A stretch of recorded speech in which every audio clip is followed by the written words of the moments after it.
The series Over the Garden Wall mainly focuses on the trials of an angsty teenager named Wirt as he navigates the mysterious land of the unknown. However, it's more often the adorable escapades of his younger brother and sidekick Greg that capture the audience's collective hearts. Greg's cute and funny, and due to his askew look on the world, he has some of the best lines of the show. You can do anything if you set your mind to it. That's what the old people say. We like him because he's the one little guy who never loses his sunny demeanor, no matter how grim things get. But if that's the case, then why exactly does he end up as a tree in the last episode? Isn't that only supposed to happen to people who lose hope? What happened between that scene with the teacup and the next one when he's being consumed by an Edelwood? Did Greg actually lose hope this time? And if he did, what made him finally give up? You could say it's the one strange, incongruous part in this otherwise 10 out of 10 work of art, right? Well, dear viewer, if that's been your takeaway, then you yourself may have fallen for some of the loveliest lies of all. As always on this channel, we're going to take a good look at all of the clues that a story's structure lays out for us. And I think you'll find that if we follow the candy trail of Greg's character arc all the way to the end, we'll see a pretty satisfying answer to this Edelwood tree conundrum.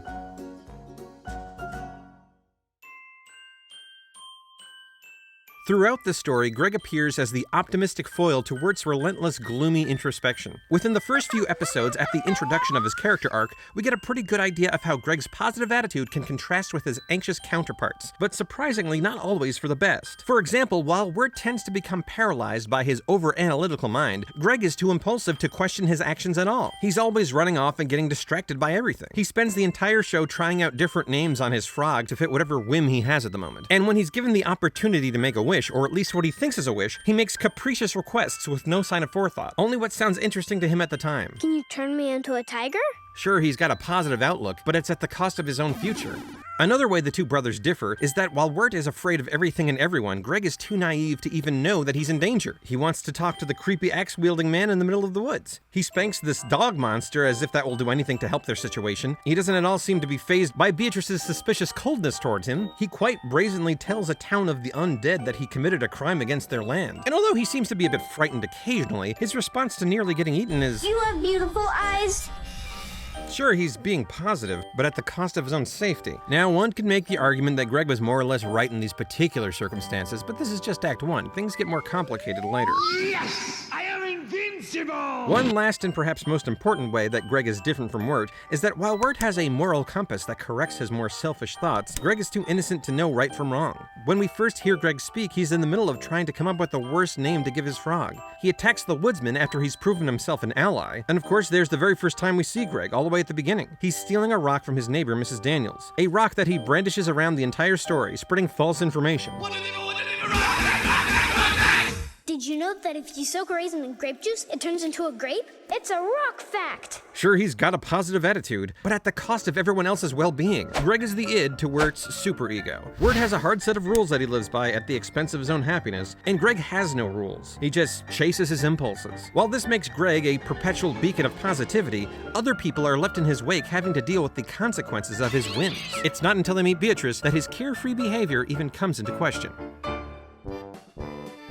Here at the opening scene of Schooltown Follies, Beatrice gives Greg something new to consider. The world is a miserable place, Greg. Life isn't fun. Greg finds this concept of life being anything less than wonderful too unpleasant to comprehend, so impulsively he runs off as usual to fix the world all by himself. In this episode, we'll see Greg attempt to use his unlimited positivity as his one and only tool to make the world a better place. A noble but foolhardy pursuit that he will continue to carry out through most of the miniseries in some form, until eventually someone finally forces him to confront his character flaws. Greg starts by attempting to make life better for the new animal friends he meets in town. He perks up their dull meal with a little singing and some empty calories. And yeah, it works for a bit. Greg's right about this at least. Positive thinking is nice and it does make people happy, but then Mr. Langtry, the school's owner, storms in to see this unsanctioned display of buffoonery on his dime. He scolds the teacher, takes away the musical instruments, and sends everyone to bed. I just wanted to have fun, change the world, and make it a better place. But I just made everything worse. While his intentions were good, Greg is just starting to realize that the world might be a bit more complicated than he thought. Sometimes following your first impulse gets people in trouble, even if you really didn't do anything wrong. But Greg doesn't think too hard about it, because after misinterpreting Wirt's stubbornness as stick-to-itiveness, Greg decides to never give up, parroting a platitude he doesn't fully understand. Again, Greg has the right idea to persevere through adversity, but at his age, he doesn't much know how to do that effectively. So, what's the plan, Greg? Plan? Oh, I don't know. Greg doesn't have a plan on how he wants to save the day. He's just impulsive. He just acts. His older brother always cleans up his messes, even in this particular instance. Greg's first thought is to steal Mr. Langtry's instruments for no discernible reason, even though the poor man is having money troubles. But Wirt finds a solution to Langtry's problem when he starts a fundraiser for the school. Greg gets the notion reinforced that his impulsive ideas always lead to success, because they always do, just not by his hands. This is the main recurring cycle in Greg's character arc. His naive impulsivity inevitably creates new conflict, and then Wirt ends up fixing things for him. Greg wants to believe that the world is simple and that his fun-loving attitude is all he needs. School? Psh, not today. So he just will. But you guys don't go to school, huh? I'm gonna stick with you guys. Greg doesn't learn. In Endicott's mansion, Greg attempts to help out the lonely millionaire because he really wants to see a ghost. But while Greg is exploiting the man's anxiety for his own entertainment, Wirt is the one who actually solves the mystery of who's really haunting this place. When the kids receive the much-needed coins from Wirt's detective work, Greg impulsively tosses them in the fountain, ruining all of his friends' progress. He affects different personas just for fun and makes each situation worse and more complicated than it needs to be. 'Cause Uncle Endicott pegged me all wrong. I've got no sense. No sense at all. Who are you? We're burglars! Greg still doesn't think ahead even when his life depends on it. Transform into a magical tiger. When Wirt and Beatrice eventually have a falling out, Greg is too naive to understand that she's betrayed them. He doesn't pick up on the nuance. He never sees the bad in anyone, and he never senses the sadness in anyone. Certainly not his brother. Eventually, Greg's innocence just becomes too annoying for Wirt to handle. Wirt's got a lot weighing on his mind, and it's being ignored by this kid who won't even acknowledge his frustration. This cycle of breaking and fixing has become tiresome, and Wirt can only take so much before he gives up on Greg. Some consider the chapter Babes in the Wood to be the only filler episode in the series, but in fact it's the most important one regarding Greg's character arc. It's the one that actually breaks the cycle that he's been stuck in. At this point in the story, Greg assumes that they're almost home. He's blindly optimistic as usual and isn't really reading the room. He doesn't see how lost they've become because he can't see past his rose-colored view of the world. Greg puts his trust fully in his brother, signified by the new title he's assigned him. Captain Wirt! Unfortunately, Wirt doesn't want this responsibility anymore. He's unable to cope with all of the betrayal and existential dread that's come up. Here, Wirt gives up and puts Greg in charge of his own fate. Greg no longer has any parameters to keep him tied down or any help when things inevitably mess up. Greg is about to see what unbridled innocence and impulsiveness really look like. With his cycle now broken, Greg has no safeguard. Instead of doing something active in the physical world to solve the boy's problem, Greg retreats into the comfort of his dreams to find a solution. Greg has placed himself in the idealized world he wants to be in, a place where everyone is super friendly and helpful, where everything is nice and fine all of the time. It's much like he sees the real world. Here, even the bad guys are easily defeated by some hand-wavy hero nonsense. How was it that Greg was able to beat the Old North Wind? He brought him into that house over there, and then he did like a bunch of punches off screen, and then I guess that he's got like a flask that he puts wind in. Plan? Oh. Greg was the protagonist, so naturally he won. That's how it goes for him all the time anyway, and that's how he sees the world. After saving Cloud City, the Queen of the Clouds offers Greg a wish. And although he's a bit more practical now, no longer wishing for magical tigers, Greg's impulsiveness leads him into more trouble. Greg offers himself up to the Beast to help him and his brother find a way home. Greg doesn't grasp how dangerous the deal he's making really is and how untrustworthy the Beast can be. In the possession of the Beast, Greg's will is tested as he's made to solve a bunch of scavenger hunt riddles. This is all busywork meant to be impossible and only waste his time. But Greg finds ways to answer all of them easily. The Beast finally tricks Greg with one last riddle that requires him to sit in the cold for hours as he waits for the sun to go down. If you recall, the woodsman once told the boys to Keep hearty in both body and spirit. And these temperatures just might be too much for the body to handle. Greg isn't thinking practically enough to get himself out of this jam. As Greg waits and waits, he begins to succumb to the bitter cold and thus starts to become a tree. See, it's very likely that it hasn't been hopelessness that turns someone into an Edelwood tree, as many believe. Sure, that's one way of getting there, but it appears that it's more inaction that turns someone into a tree. Inaction because you're too sad and depressed to do anything, like Wirt, or in Greg's case, the inaction of thinking you can just hope for a good outcome, armed only with your positive spirit. In either case, it's inaction that's the enemy in the unknown, not taking the necessary steps to solve your problems. Body or spirit, it's just two different ways of giving up your agency. This whole time we've been cheering Greg on for being so positive. I mean, wouldn't we all like to be that unperturbed in the face of adversity?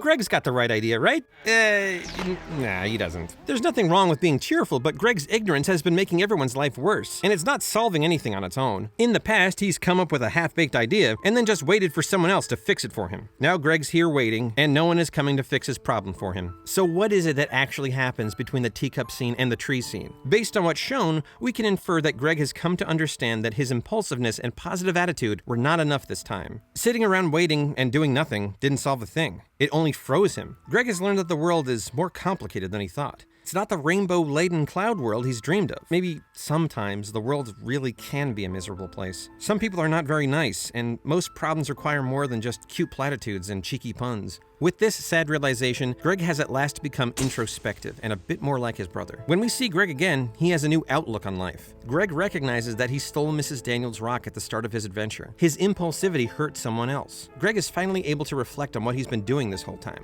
I'm a stealer.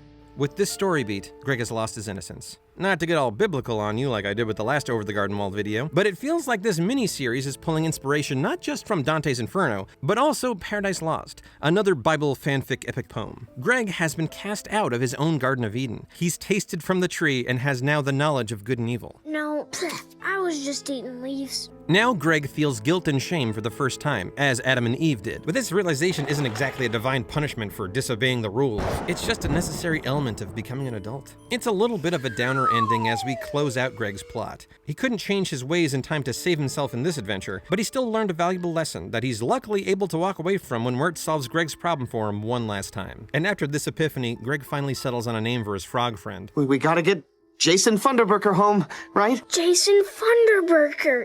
The perfect frog name. It looks like Wirt's guidance has an impact on him now. Greg sees the wisdom in his older brother's words. He stops changing his mind and takes responsibility for naming his frog, just like the woodsman told him to. At the very end of the story, Greg puts the rock back in his neighbor's yard, thus truly closing out his character arc. The Greg who once saw the world as a magical place with limitless possibilities is now gone. But out of the ashes, a new Greg is born, one who sees that he shares his place in the world and has to look out for others. Over the Garden Wall is at least in part about the loss of Greg's innocence. It's Greg taking his very first step into adulthood, as we all must do at some point in life. Without this realization, we'd all be stealing from each other and causing problems with no accountability. It doesn't matter how cute we look doing it. We can't just be satisfied being a burden to other people, using our ignorance as an excuse. We have to try to grow and improve. Otherwise, we're nothing more than just little kids wandering the woods. Many of us get nostalgic for those golden memories of youth when everything was nice and simple and having fun was the only thing you ever needed to concern yourself with. But we all know now that the world is much more complicated than a child can comprehend, and there are responsibilities